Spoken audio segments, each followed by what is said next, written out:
A 11 meses del inicio del gobierno, el Observatorio México ¿Cómo vamos? Identificó 5 pendientes clave para lo que resta del sexenio: dinamismo económico sostenido, más empleos formales y productivos, energía limpia y suficiente, un Estado de Derecho sólido y gasto público eficiente. Vamos a hablar de ello con Sofía Ramírez Aguilar, directora de México ¿Cómo vamos? Sofía, un gusto escucharte. Buenos días. Pascal, te agradezco muchísimo el espacio porque, en efecto, datos van, datos vienen y luego nos tardamos un par de días en irlos digiriendo. Sin duda, el tema de crecimiento económico, yo parezco cuchillito de palo con el mismo tema, pero hay que recordar que si no crecemos, no hay dinero ni en las familias ni en el gasto público, digamos, en los ingresos del Estado mexicano para poder financiar pues lo más básico: salud, seguridad, educación. Entonces, con ese objetivo en mira, pues es que tomamos un poquito de lo que se dijo en el discurso, lo que la presidenta presentó en su mensaje del 1 de septiembre. Y bueno, pues el primero que nada es el dato de crecimiento económico. Nos sorprendió, francamente, que solo se tomara, incluso en las infografías que están ahora en redes, el crecimiento a tasa anual, pero del segundo trimestre. Es muy importante que hayamos remontado en el dinamismo económico, sobre todo considerando que el primer trimestre de la administración Sheinbaum fue de mucha ralentización, incluso se contrajo ligeramente la economía, había estos temores de recesión, lo platicamos tú y yo un par de veces, y luego el primer semestre del año pues estuvo estancado. Al final del día, más allá de si ahorita realmente no vamos a llegar al 1.2% de crecimiento en el año, nos vamos a acercar más bien a un acumulado de 0.4, 0.6%, pues me parece importante recordar que el PIB per cápita sigue en niveles de 2018. Y me dirás, bueno, ¿y a mí qué el PIB per cápita? Eso no puedo hacer nada con ello. Sí, pero hay que entender que si el pastel no es más grande, pues las rebanaditas por persona, si lo cortamos entre todas los y las mexicanas, pues la verdad es que no vamos a tener una rebanada más grande.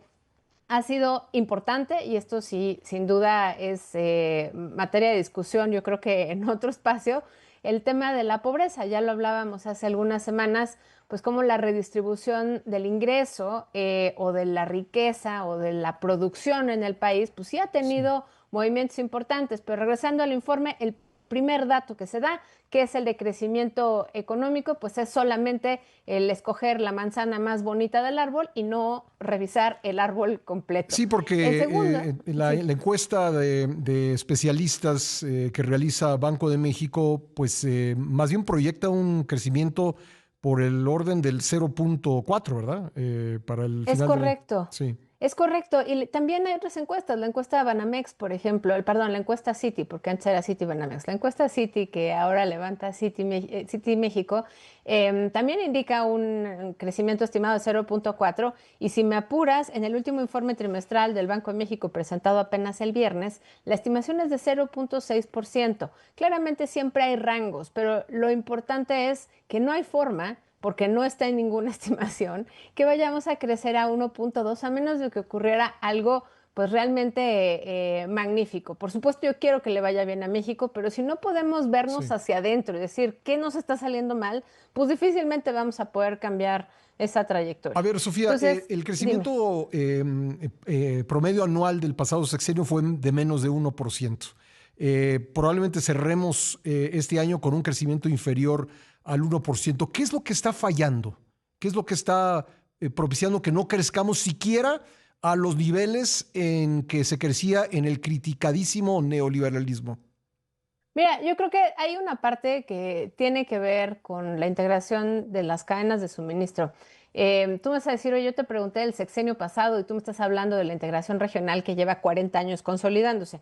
Lo cierto es que después de la pandemia, algo que vimos que funcionó tras esta tristísima frase de como anillo al dedo, fue que tras la caída del 8.5% en la economía en 2020, pues el rebote fue muy vistoso, porque primero rebotamos por arriba del 6% el primer año, y luego el segundo año casi 4%, el tercer año 3%, el cuarto año, que fue el año pasado, 1%. Entonces, obviamente, al agregar todo el sexenio, pues nos sale un 1%, porque el primer año del sexenio fue de contracción económica. 2019 previo a la pandemia, ya nos íbamos contrayendo poquito, pero nos contrajimos. Entonces, ciertamente, cuando hacemos el análisis del promedio de crecimiento anual del sexenio pasado, pasaron muchas cosas al mismo tiempo, incluyendo la pandemia, empezando con una contracción inicial, sin duda, pues por una combinación de la llegada del presidente López Obrador anunciando la cancelación de un megaproyecto como Ujú. era el aeropuerto, pero también en la versión 1.0 de Trump. Entonces, digamos que tuvimos ya un peor escenario posible en 2018, 2019, y eso pues obviamente generó muchísima incertidumbre respecto a la inversión, que es justamente el motor de crecimiento de la economía. ¿Qué pasaba en las administraciones previas? Por ejemplo, en la administración Peña Nieto, que es hace 2 administraciones, pues traemos un tren de crecimiento por arriba del 2% promedio anual. Suena muy bien, pero ahí lo que nos sorprende es, bueno, teníamos una insatisfacción generalizada de la gente que si la comparas con la que hay ahora, Ujú. desde mi punto de vista como economista, pues es el incremento en el ingreso laboral de las familias, que tampoco es algo nuevo, es algo que se ha venido consolidando a lo largo de los últimos 10, 15 años, donde hemos visto que disminuye la informalidad, disminuye la pobreza. Todo esto para decirte, Pascal, que más allá de las administraciones, hay un proceso donde la economía mexicana se ha venido, uno, integrando con Norteamérica, recuperando un poquito, digamos, su posición, pues ya no de principal proveedor, que sí lo es, sino de aliado en muchos rubros. Y lo hemos visto con estas declaraciones que sorprendieron ayer en materia de relaciones exteriores, de Marco Rubio y demás. Pero es cierto que Estados Unidos necesita de México y México ha Sí. tenido pues una posición privilegiada en términos comerciales. Entonces, al final, el comercio regional en la integración de las cadenas de suministro tiene mucho que ver con la calidad del empleo, con la disminución de la informalidad, con la disminución de la pobreza, con la reasignación de recursos dentro de nuestra economía.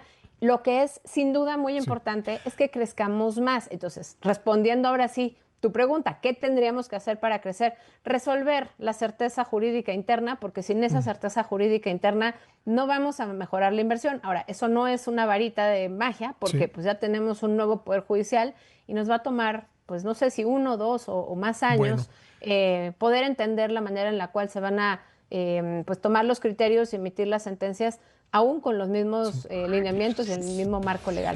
Sofía, hablábamos del primer pendiente que identifican ustedes para los próximos 5 años, el dinamismo económico sostenido. Si te parece, ahora hablemos del empleo, la necesidad de crear más empleos formales y productivos. Y un dato que me parece interesante para abordar este punto es que la economía informal en México, que es la mayor parte de la economía desde el punto de vista laboral, pues ha venido creciendo y creció 4% a tasa anual en el primer trimestre de 2025. ¿Por qué vemos que se expande la economía informal, no así la economía formal, donde están los empleos productivos y los que tienen pues garantías para los trabajadores? Mira, extraordinaria pregunta, Pascal, porque además esto rompe un poco la tendencia de lo que habíamos estado viendo en la última década. Realmente habíamos estado observando cómo el empleo formal crecía a una tasa más acelerada que el empleo en el sector informal y que el empleo en las distintas informalidades. Hay que recordar que la economía informal produce más o menos una cuarta parte del valor agregado de lo que es nuestra economía en completo. Una cuarta parte parece chiquito, sí, pero ahí se emplea más de la mitad de la población. Entonces, es importante entender que cuando alguien, digamos, tiene un empleo formal y se pasa al sector informal, así sea en la estadística, como ocurrió en el segundo trimestre del año, pues realmente lo que estamos viendo es un primer foco rojo porque pueden estar concurriendo o ocurriendo varias cosas al mismo tiempo. Primero que nada, pues podemos ver el paro de plantas, el cierre de fábricas, eso ya a nivel noticioso lo han cubierto los medios de comunicación, como en Ciudad Juárez empezamos a tener cada vez más plantas paradas desde hace meses, en Jalisco hay una reconfiguración de las cadenas de suministro justamente pues ante los aranceles, tanto en acero, aluminio, sector automotriz, pues que le han pegado fuertemente a la industria en México. Entonces, en los sectores integrados pues sí, a las cadenas de Norteamérica, las cadenas de suministro de Norteamérica, que son manufacturas, servicios financieros y seguros, transporte, almacenamiento, comercio al por mayor, habíamos estado observando un proceso de formalización del empleo y, por supuesto, de la actividad económica más acelerado que en el grueso de los servicios. Entonces, ahí tenemos una primera respuesta. Lo que hemos visto en trimestres recientes es que la actividad económica en las actividades terciarias, es decir, comercio y servicios, pero sobre todo comercio al por menor, pues han sido las actividades que más han crecido. Estamos hablando de que mientras la economía completa en el segundo trimestre creció a 1.2% anual, pues las actividades terciarias crecieron a 1.8% anual, mientras que las secundarias, que es donde están las manufacturas, pues se contrajeron en 0.3. Entonces, realmente lo que estamos viendo es un impasse que ha tenido, impasse en términos comerciales, que ha tenido un efecto importante en la calidad no solo de la actividad económica, de la inversión, pero también en el empleo. Y eso me regresa al tema de inversión. Ya hace un rato hablábamos de crecimiento de inversión.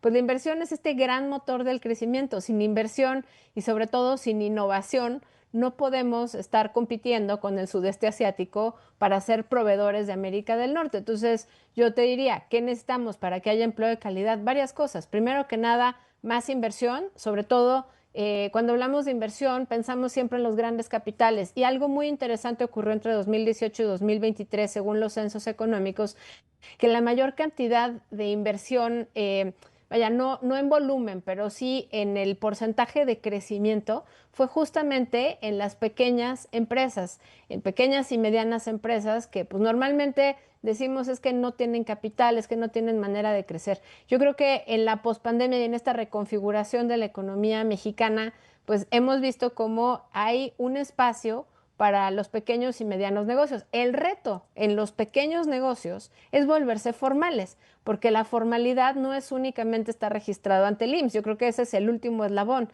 Primero que nada, pues tienes que tener una constitución, un acta constitutiva, por supuesto tienes que tener un estado de cuenta, empiezas a generar una suerte de historial crediticio para la empresa, darse de alta en el SAT, darse de alta en el gobierno local. Son muchos niveles de formalización y yo creo que el gobierno actual ha tomado cartas en el asunto respecto a la digitalización de los trámites. Tú sabes lo caro que es pagarle a alguien simplemente para que esté haciendo trámites y si tú eres el dueño, pues no puedes abrir el negocio y a la vez hacer trámites. Y en ese sentido, yo creo que la digitalización no es la panacea, pero es una condición necesaria en esta economía digital para poder acelerar el proceso de formalización.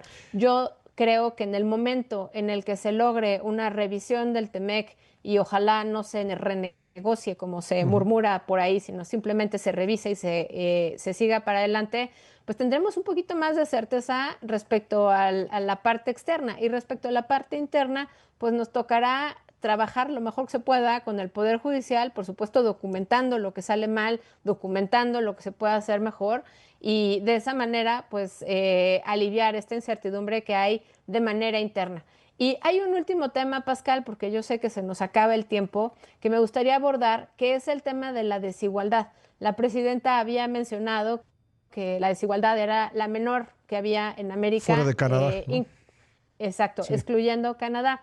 Me gustaría dos apuntes. El primero es, están haciendo una comparación de años distintos, porque la desigualdad en México, agarraron los datos 2024 que se calculan a partir del ENIG, y en el resto de los países, incluyendo Estados Unidos y Canadá, están tomando números anteriores, 2020, 2022, 2023. Entonces, esa es una comparación, pues no quisiera yo decir tramposa, pero imprecisa. Y la segunda es, asumiendo que sí hacemos esa comparación imprecisa, pues sí estamos al mismo nivel de desigualdad que Estados Unidos, pero nuestra economía es muchas veces más chiquita que la de Estados Unidos y por lo tanto, incluso entre desiguales hay diferencia en nivel de calidad de vida y nivel de ingreso, y América Latina no se caracteriza lamentablemente tampoco por ser una región particularmente igualitaria. Y el último apunte respecto a la desigualdad es, no es lo mismo medir la desigualdad por hogar que por persona. Y en la desigualdad por persona, ahí brincamos otra vez para arriba, porque pues obviamente si tú calculas por hogar, pues se agrega todo, pero si tú lo calculas por individuo, pues resulta que la desigualdad es aún mayor. Bueno, pues datos importantes para el análisis de lo presentado en el informe el pasado 1 de septiembre. Sofía, te agradezco mucho que nos hayas acompañado, muy amable. Un fuerte abrazo, Pascal. Hasta Otro para luego. ti. Gracias, Sofía Ramírez Aguilar, directora de México, ¿cómo vamos? Son las